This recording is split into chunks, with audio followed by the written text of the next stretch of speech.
All right, I'm going to start a speech on how to become a commercial diver.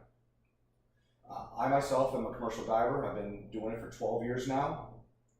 I work with one of the top engineering firms in America. We do underwater bridge inspections all across the United States. I'm going to discuss some of the physical traits and mental traits along with the formal training path one would need to start a career as a commercial diver. Along with that, I will show some of the equipment that I use on a day-to-day basis, so something that any commercial diver is going to be using. On the physical side of it, you need to really be a strong swimmer. We work in some fast flow and fast currents, so swimming is a key part of becoming a commercial diver. Also, the mentality of it, we're going to be underwater for 6 to 8 hours at a time sometimes.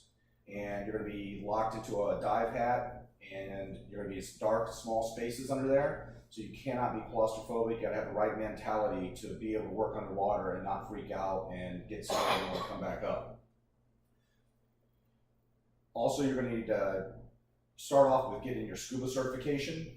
And any NAUI or PADI dive center will be able to get you scuba certified.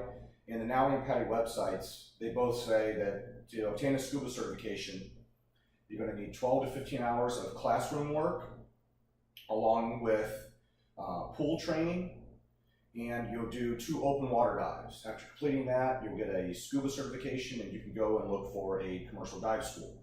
There are several commercial dive schools around America. There's one in Jacksonville, Florida, Houston, Los Angeles, Seattle, Minneapolis, and in New Jersey.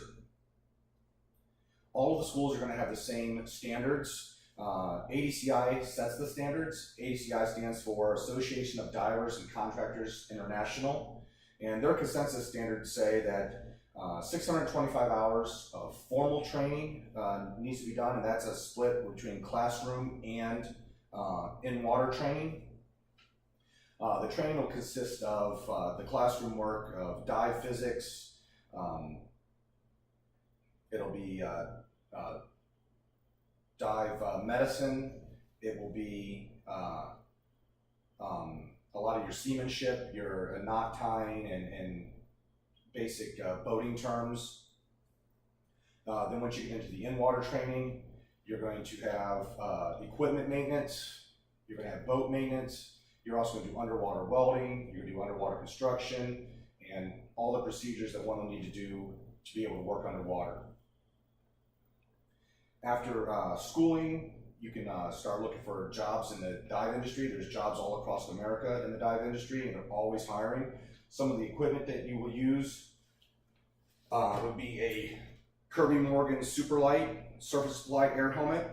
This helmet is industry standard. All the companies across America use this same helmet for surface applied diving.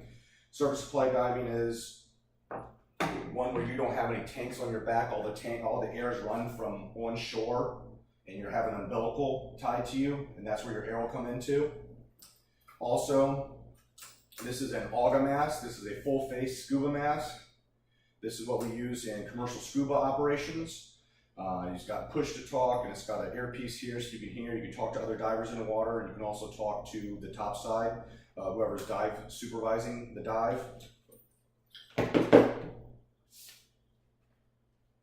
I've been doing this for 12 years now, and it's an exciting career. I really enjoy it. My office space changes day to day because I can go to a different state next week, and I'm always in a different spot, so it's exciting to me to be able to work outside and get to travel around. And I highly recommend this career as an exciting career for somebody.